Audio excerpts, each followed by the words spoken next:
Y'all, hello. It's Saray from the Purposeful Professional podcast, the podcast for the people, your career, and the culture. And I'm back with Alekhya for part two. And now we're going to get more into her story in terms of living in the United States, and then also how she decided to become an entrepreneur. So now we're hopping a little bit more into her career. So my first question for you is like, when did you move to the US for college? And then like, were things similar or different to how they were in India?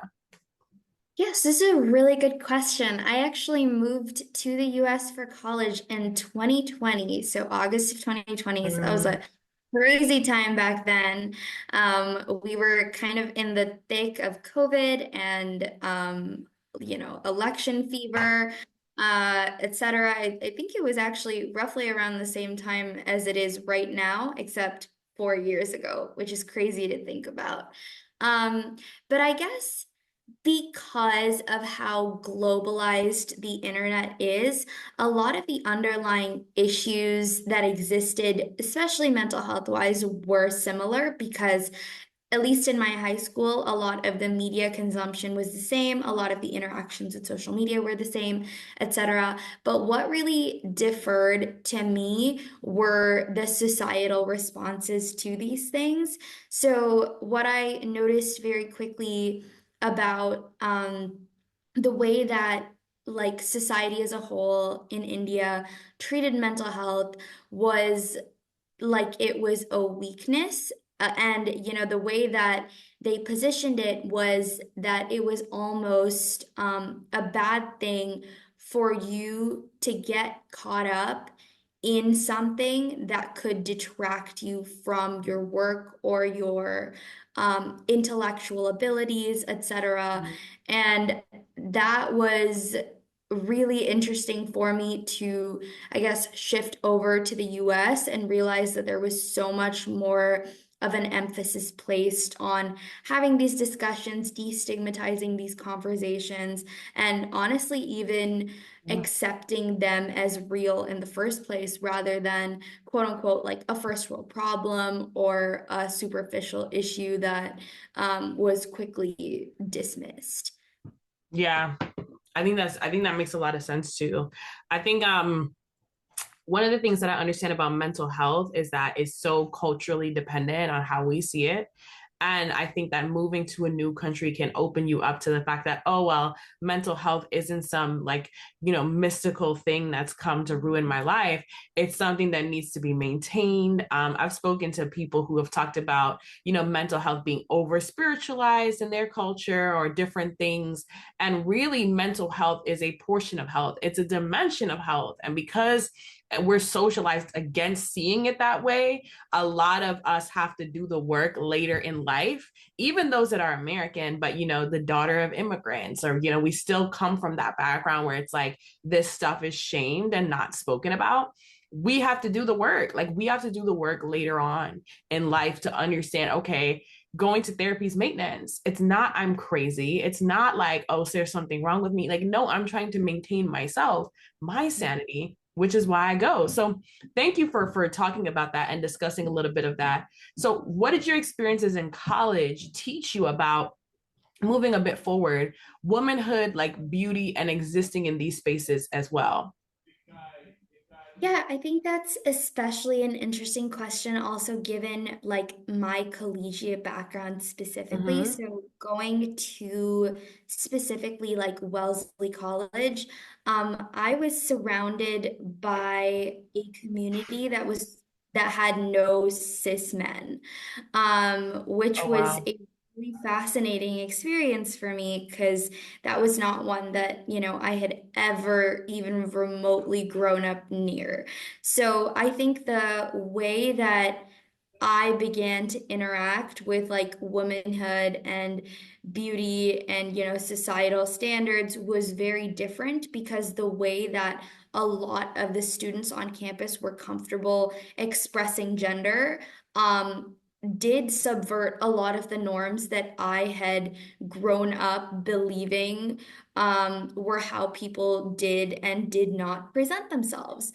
And actually unlearning all of these like internalized biases was so refreshing for me in terms of, kind of moving away from dressing not only based on what I had previously perceived to be what was societally expected of me, but also learning to distance the way I wanted to present myself Mm. from the male gaze. Yeah. And so I think that moving to more than moving to America, it was moving to Wellesley that taught me these two things.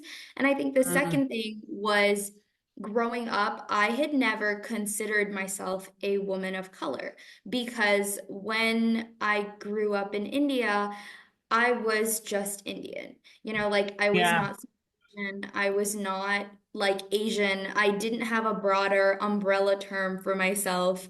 I just Mm. grew up in a community that was ultimately homogenous in terms of ethnic background. Yeah. So I think coming to America made me kind of see myself a little bit differently and see the Mm. way that women of color are often treated a little bit differently.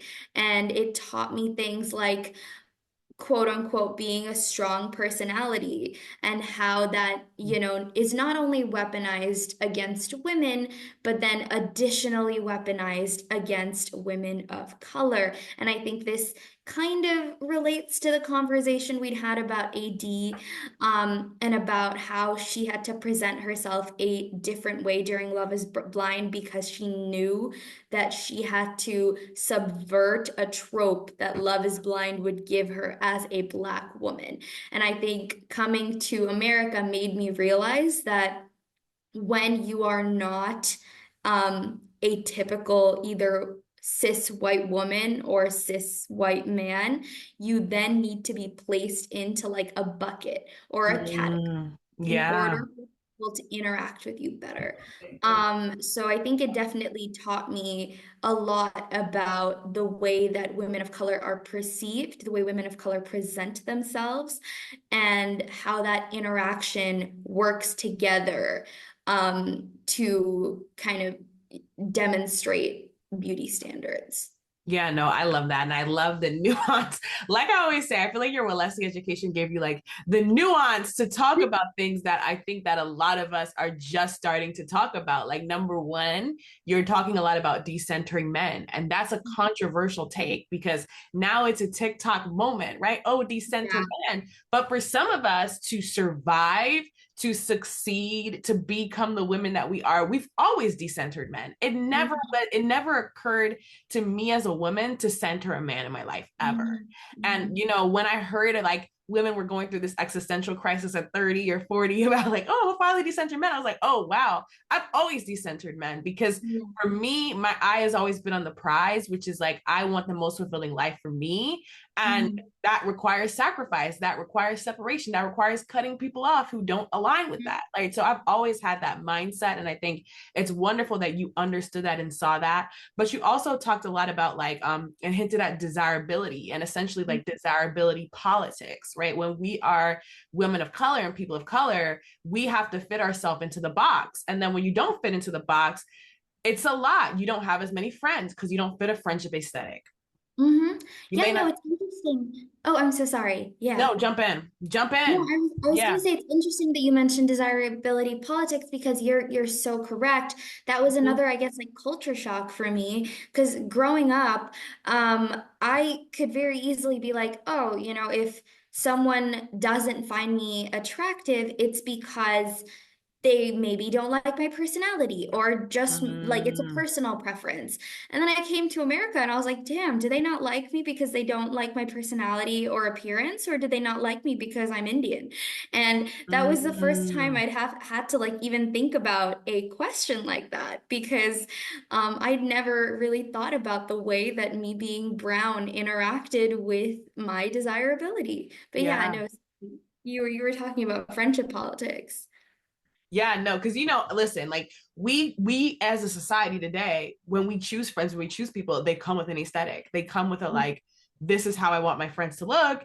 These Mhm. are the type of men I want my friends to date. It's like we see people through the lens of aesthetics. So as someone Mhm. who never fit any of the aesthetics, there were times in college where desirability came into question. I didn't go to an all-girls school, but I went to a PWI. The Black girls weren't dating like that. The Black girls Mhm. weren't chosen like that. You know, if I just keep it real, they weren't dating like that. They weren't chosen like that. And this is not, you know, to knock people's choices. Everybody has a right to their preference, but you learn very quickly that desirability is political, right? Dating choices are sociological, and we choose people that we feel like fit the mold of who we are or can give us status.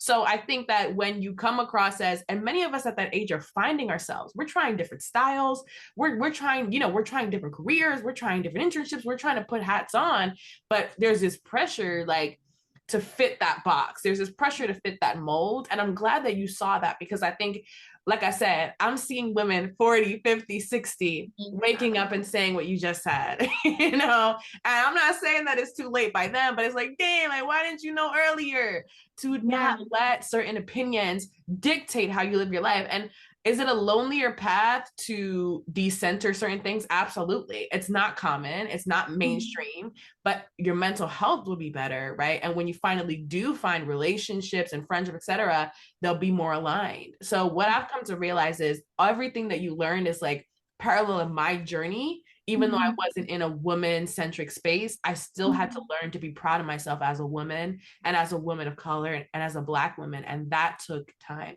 That took a lot of time. That was really well Yeah. said. And I really liked what you said about how desirability was political, Mhm. and how you kind of opt to associate yourselves with people that elevate your status or you believe will optically elevate your status. And I do Mhm. think that, this is something that may have existed for a very long time in terms Yeah. of maybe certain communities wanting to intermarry because they believe that it elevates their status mutually or whatever. But I do think that this is such an overt way that social media has exacerbated an existing phenomenon. And it's so much easier to instantly judge people online because social media provides as like an advertisement almost for the aesthetic that you ascribe to, the way that your stories on Instagram are, the way that you post a photo dump. And it becomes very easy to typecast you. And I'm guilty of it as well. I definitely think that it's become such an easy metric to evaluate people that it's very upsetting to know that a lot of people do use this same tool in order to evaluate the kind of friends they want to have, the people they want to be associated with, and therefore the kind of, relationships that they deem worthy or not Mm. of being platformed, quite literally. Yeah. It's a tough pill to swallow. It's a hard pill to swallow. These are like, you know, dark feminine conversations because most women are afraid to face the reality of that. But that's why I have this podcast. You know, we explore all these things and how they affect our careers. So I'm gonna walk through like some of your career choices. So now we're in the career section. So you told me that you went through this like self-described roller coaster of careers, most notable being that you wanted to work in the UN/in international relations. Like what made you eventually disregard that path and like focus on your current efforts? Yeah, so I mean, growing up in high school, the two things that I gravitated towards most were writing and politics. So I Mm, loved like the history of politics. I loved learning about, the histories behind both world wars and how political systems were established beyond that, how axes of power were established. And to me, politics and growing up doing Model UN, it seemed like politics it kind of consisted of a bunch of problems that could tangibly be solved. And the way that I guess I saw things like the United Nations, um, I could mobilize my abilities to speak and write and work mm, to align my interests with international development. And more specifically, as I took more classes, I got really drawn to political economies. So, the systems of equity and inequity, and then kind Mm. of went further into those rabbit holes in terms of tech inequality, educational inequality, and healthcare. And then it was only, I guess, after I continued to take more classes that I realized you actually cannot separate tech inequality from healthcare inequality from educational inequality. And I realized how systematically like intertwined every form of oppression and inequality is, and how different it is, how difficult it is to actually work on these things because of the external influences of corruption and economic interest and countries almost dehumanizing others in order to platform their agendas and incentives. And I think, unfortunately, I tell people now I did political science, but I feel like I graduated with a degree in cynicism. So that Yeah. kind of pivoted me out of political science a little bit and potentially wanting to immerse myself in that because I do think what drew me to it was problem solving and the action Hmm. of seeing an issue and then devising or constructing a framework that would aim to address or solve that issue. And I realized that that's actually a really similar framework to the way that entrepreneurship kind of works, Yeah. except you are not slave to a broader system. You get to actually forge that path yourself. You get to define what values you will and will not compromise. You get to decide who you choose to work with. You get to decide what broader entities and corporations you want to align yourself and your interests with, and you get to pick your own problem and choose to problem solve it. So that's when I realized that all these issues that I wanted to work on in politics, I could actually pursue in a path of entrepreneurship, either with my current venture or ventures I may hope and choose to open in the future and work on. It's got the same principles as poli sci, except I don't have to get suited up and hold a placard in the air in a huge room in order to get my voice heard. And one thing I will say is like, I think we have to start thinking about careers in terms of degrees of freedom. Like, you can have an impact at the UN, but you might not have the freedom to exercise your exact vision. So when you do have that freedom, it hits different for someone who needs high freedom and is a high autonomy person. And I think you might have realized like you're someone who needs a lot of breathing space in terms of what you can do and the regulation, the red tape, the expectations, as well as we could say the lack of clear focus on equity. Like, organizations like the UN focus on a lot of different things, but then there's no real lack of like a lack of clarity because it does so many things. UN, UNESCO, whatever. You wanted that clarity, and then you also had a specific issue that you wanted to solve and chew at. So I feel like it just made sense to like disregard that path. I feel like your path just makes a lot of sense. Like, most people who thought like you and wanted to do what you wanted to do would have done what you wanted to do. Do you ever envision yourself though, like going back to that space, going back to the IR UN space, or is it something that you're like, hey, I'm done, peace, I'm out, I'm never gonna y'all are never gonna see me again? That's a really good question. I mean, I think ultimately in terms of like being passionate about learning these things and having done it for many, many years now, I don't think I'll ever truly give it up in my brain. So to say that I've completely written it off would be a lie. Mm-hmm. I think what I learned right now, and I want to echo what you said about like freedom and the need for autonomy. Maybe this is just me being in my 20s and thinking that, or recognizing that like being in an established system will not bring like the change that I wish to see and the rapidity with which I wish to see it.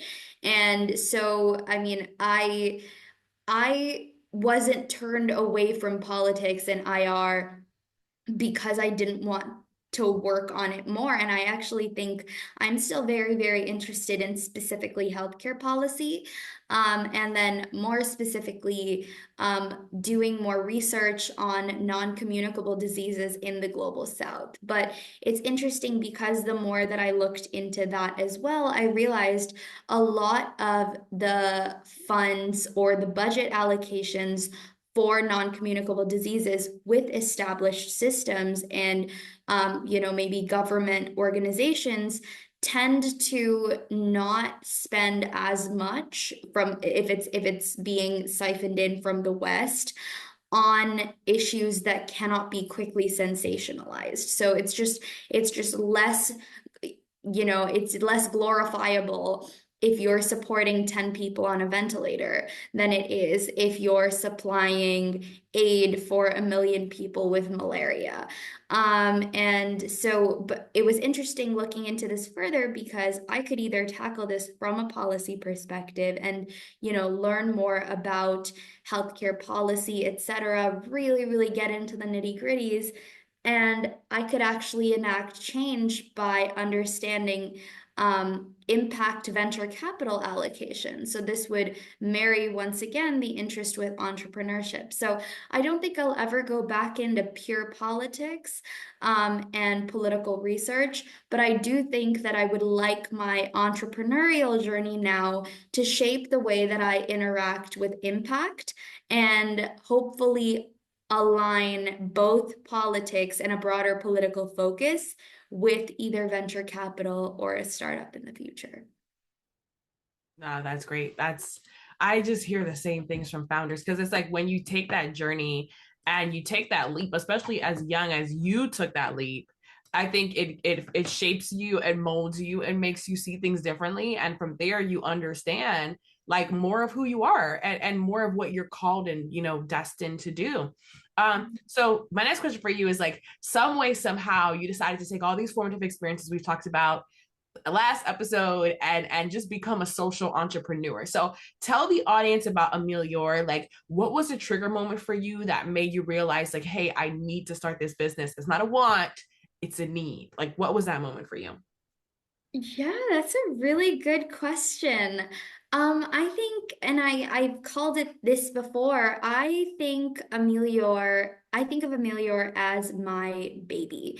I started off wanting to enter this space because I had an eating disorder, and I mentioned previously, I didn't even know it was something I had until I saw an article by Demi Lovato, which is like such a strange way to identify that I had been struggling with something for, like at that point, a year and a half. And I held this event at my high school when I was a sophomore. And I titled it The Positivity Drive, which is corny, but I tried. And I mentioned that in India, talking about mental health was really not normalized at all. So even attempting to do this was like a big step to kind of bring to the school.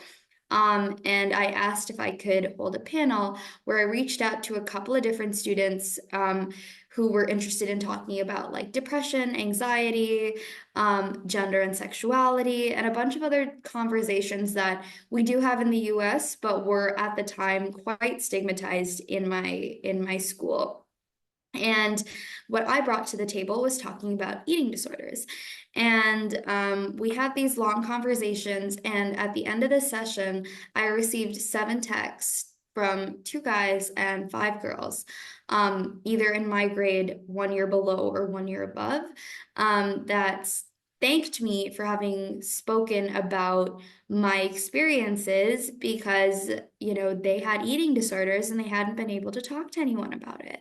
And that's what really made me realize that this was such an isolating experience. And despite the statistics indicating that, millions of people struggle with eating disorders at least once in their lifetime, or some form of disordered eating or body dysmorphia, the way that mental illness manifests is fundamentally lonely as an experience. And it was through a session that I realized the importance of shared storytelling and collective vulnerability in terms of uplifting these communities and providing, like, I guess, mutual aid for everyone. And so it was kind of that understanding that propelled me forward. And during COVID, I started this Instagram account where I shared like infographics and had a bunch of people working on this that were passionate or interested in having these conversations. And it wasn't really restricted to just eating disorders. It was kind of discussing the things that we discussed through the course of this podcast, like the politics of desirability, colorism, race, how these different, I guess, like physical attributes that people have influence the way that they are treated or how they treat themselves. And we kept having these conversations. We had an Our Stories section open where people could submit things on their own. And this was, I guess, the genesis for what I saw to be a broader idea of actually helping college students specifically, because when I was on campus, I realized this was the first time a lot of people had probably ever experienced eating completely on their own. Like, unless you went to boarding school, you're having at least one meal with your family. I'm just going to make like a gross generalization here, but Yeah. right? And so this is the first time you're going completely unsupervised. You're allowed to have just as many or as few meals as you possibly want. You're allowed to eat whatever you want. And if you succumb to either societal pressure or the pressures of academics and then need to find some aspect to cling to for control, food is a very easy thing to control when the rest of your life feels like it's in flux.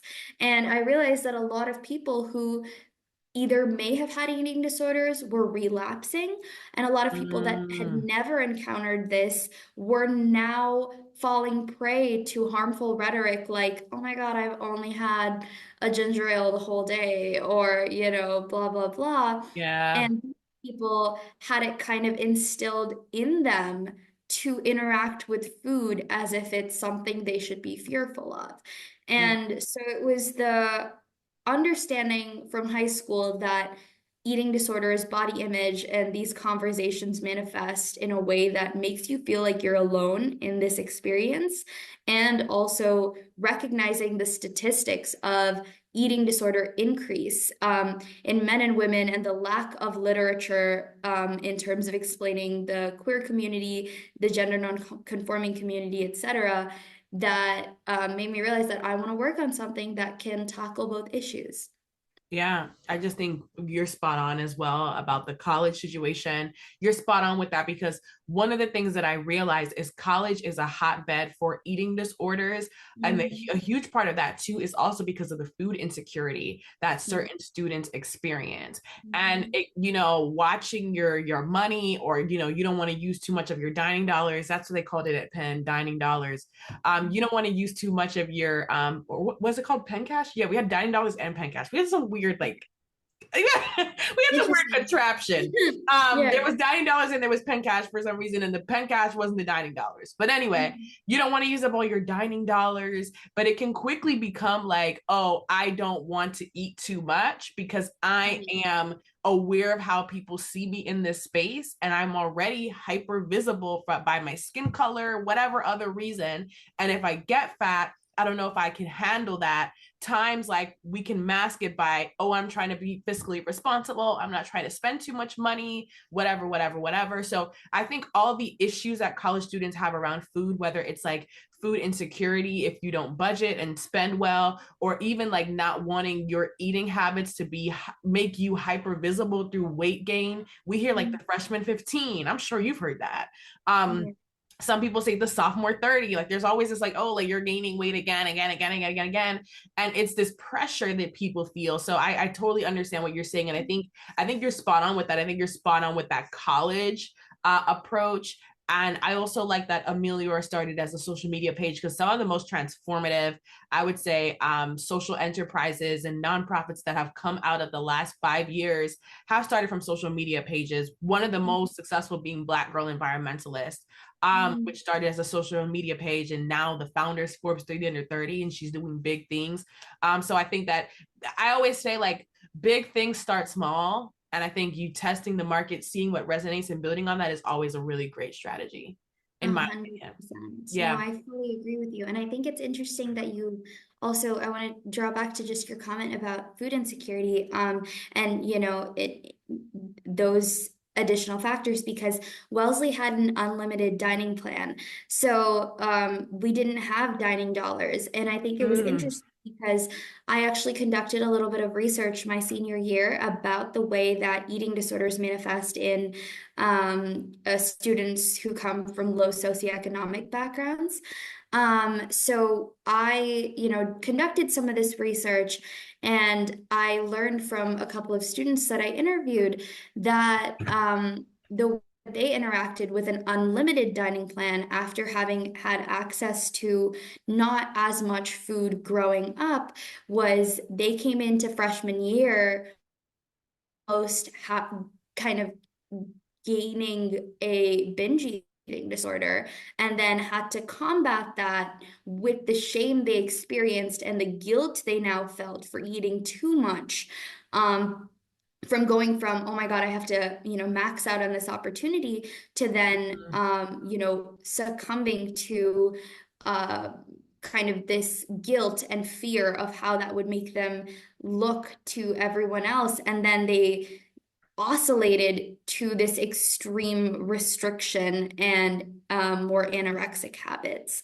So that's another way that food insecurity manifested in an eating disorder. So it's interesting and really sad, quite frankly, the number of different ways that your upbringing or your relationship with food, your relationship with money, your race, your body type, etc., influences your relationship with food, which is just supposed to be there for you, for your sustenance, so you can Yeah. nourish yourself and survive. Absolutely.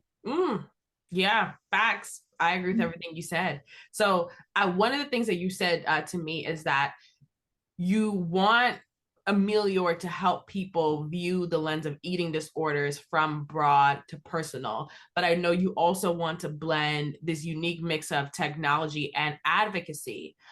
Within that process, I would love to know, like, what are some major misconceptions that we have about eating disorders, and why haven't status quo solutions made a difference? Yeah, that's a really, really good question. And I think, um, I guess first I'm going to talk about like a lot of misconceptions is one, what a person with an eating disorder looks like.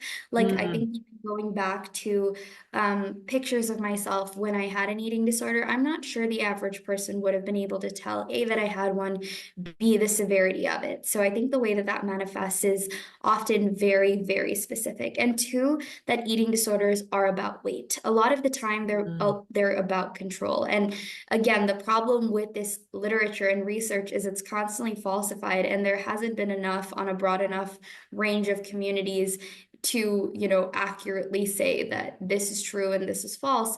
But a current consensus is that a lot of the times eating disorders are a form of control, which is like what I mentioned earlier. So, if you have instability in other parts of your life, turning to food to control it and then to control the way that you're perceived seems like an easier avenue into finding some semblance of that same control.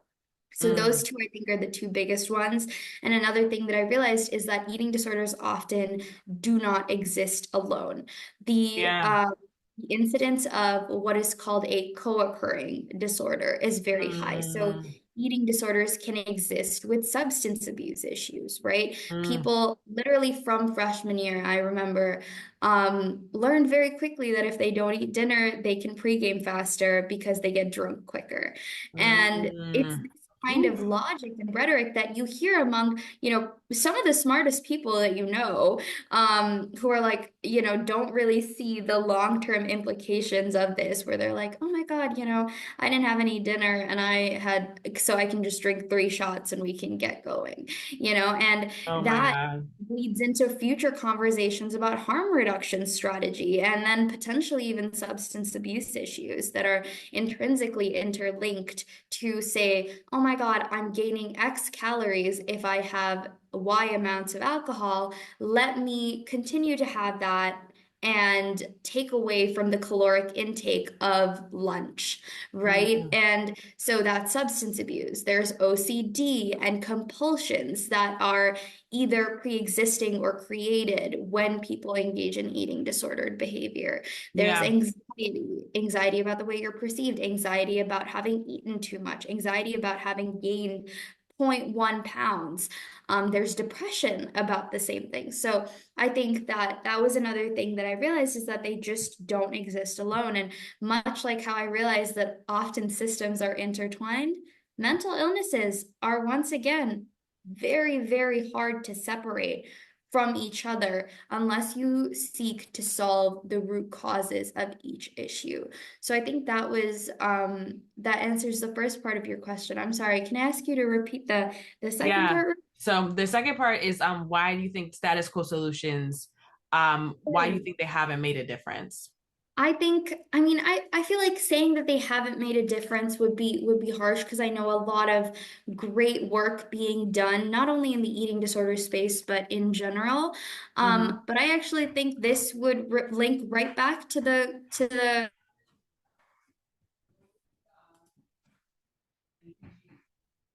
how I think status quo solutions do a lot, but they often don't do a lot at educating people. And it is the lack of knowledge that people have in the first place to understand how these systems are intrinsically interlinked with each other and how to best support themselves and approach care, not only from a true, real realization that they are not alone. And I don't mean this in a minimize everyone's problems because everyone's going through it way, but in a wow, everyone is going through something similar or a version of what you might be going through. And even if it's completely different life experiences, you can oftentimes find something that you have either tackled similarly or experienced somewhat similarly. And I feel like personally that brings me a lot of comfort because I'm like, wow, I'm really, really not alone in any of the experiences that I have. And if you're not alone, that sentiment could help with you feeling like you have to deal with a problem alone.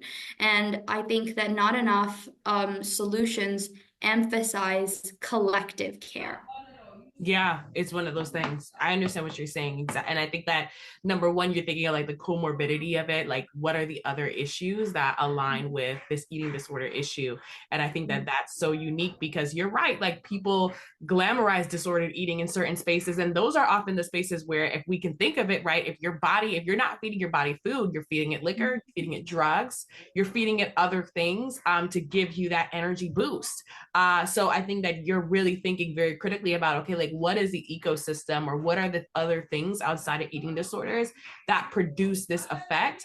But also you're understanding that there is a gap that exists, right? There is a gap that exists in that this eating disorder issue is such a personal one that is not just only personal for the individual, but personal on behalf of the community and the different community influences they've gotten. So I think that's a great one and a great answer. I'm always going to ask an entrepreneur to plug their venture. So if you could tell me, where will Amelior like fill the gap? Like, where will it fill the gap for you? Like, what gap will it fill? What gap is it designed to fill? What will it add to the existing space?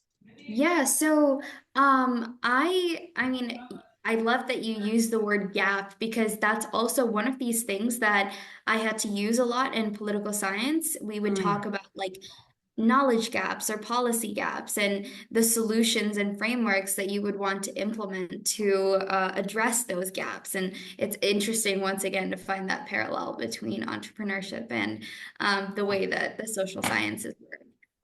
But I think my gap is meant to streamline the way that care looks like between a patient and a caregiver. So I Okay. do want to help people have higher access to care, A, and B, ensure that their sessions are as productive as possible and that they feel like they have more autonomy in terms of what their recovery looks like. So the way that I see this is by allowing both the patient and the caregiver to have access to a dual dashboard interface where the caregiver can access any information about their patient that is shared with them. And the patient would parallelly have their own interface where they could journal, where they could track mood and behavior, where they could identify triggers, etc. And this information could be cross-shared between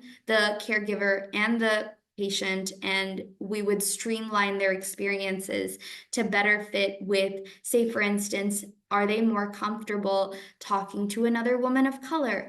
Are they comfortable talking to a man?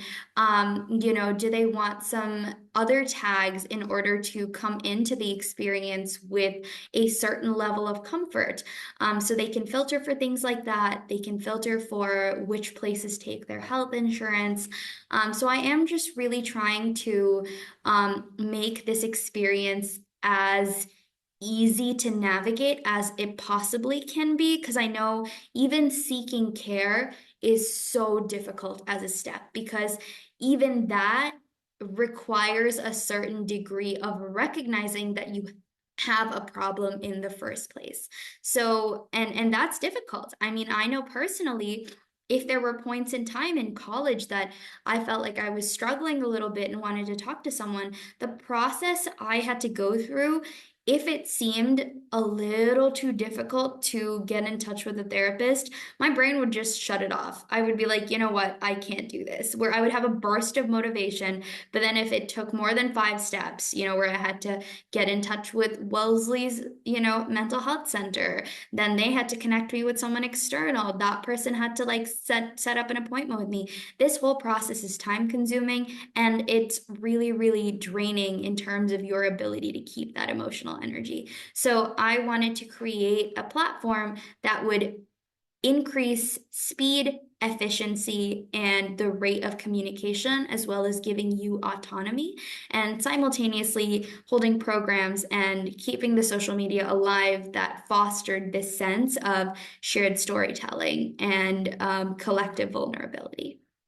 And no, I think that's great. I think that is great. And I think your ability to blend the community mindedness of the individual impact and then understand, right? I'm trying to create support systems. You talked about the caregiver relationship and how critical that is. Lets me know, yeah, you did your research, because you might think the policy background is not showing up, but I see it showing up in how you address this.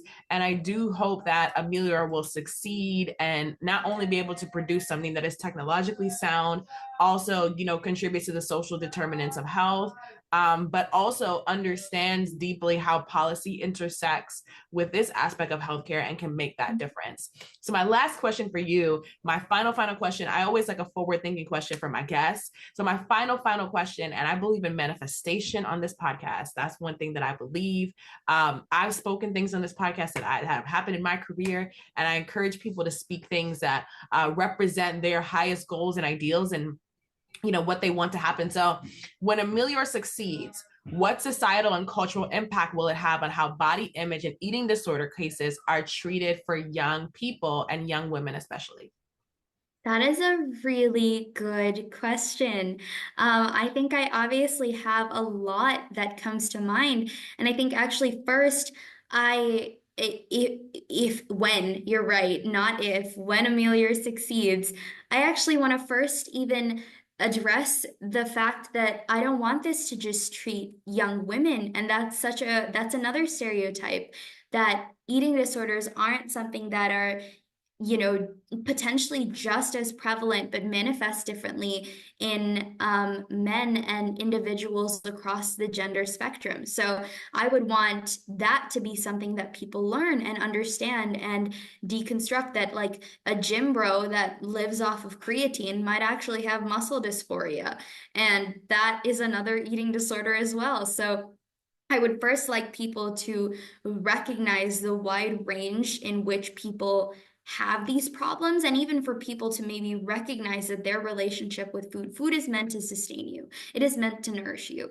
The reason we've had it time immemorial is because of that. And I think one thing that I had to learn in my like healing journey was that if I choose to eat something quote unquote unhealthy because I'm craving it, I see it as self-care. I see it as like a little treat I'm giving my taste buds, the same way I would give my face a treat with a face mask or, you know, a long shower. So I think I want to change the way that people interact with food, show people that really anybody can have an eating disorder, and the way that someone with an eating disorder looks like, quote unquote, is not actually reflective of the way that that same thing manifests.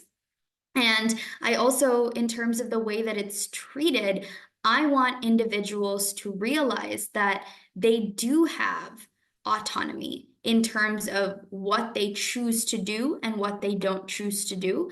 And by having a centralized platform where they can actually tangibly see their progress, where they can understand, you know, the days in which they don't necessarily log in as much, and for us to not treat this as something that would cause them any shame or make them feel bad that they haven't been good about recovery, but we would gently kind of reinforce positive reinforcement strategies and ensure that even these gaps are communicated with a therapist, where us as the interface would be like, hey, we actually noticed that she didn't log anything for the last 3 days. Could you, as the therapist, check in on her? So these smaller details that are lost in translation when you're just meeting someone once a week is another thing that could really help potentially the way that eating disorder cases are treated as well. It's one of those things. It's definitely one of those things. And I definitely think that you're well poised to look at the situation critically and understand, like, hey, what needs to be done?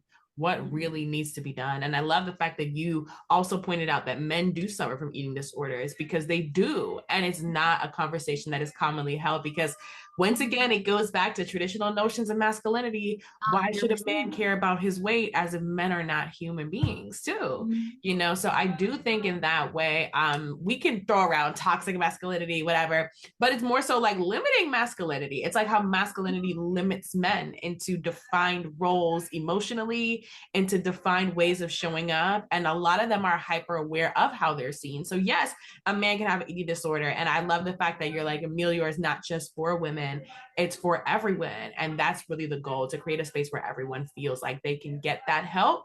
And yeah, that's what I love. That is what I love. I'm excited as well. I just met a super, like, super plus size supermodel. So we'll talk about that offline. Mention But I'm that. excited because I think that was my sign as well, that I should eventually enter the body positivity space. So I'm Yeah. manifesting it as well in this pod.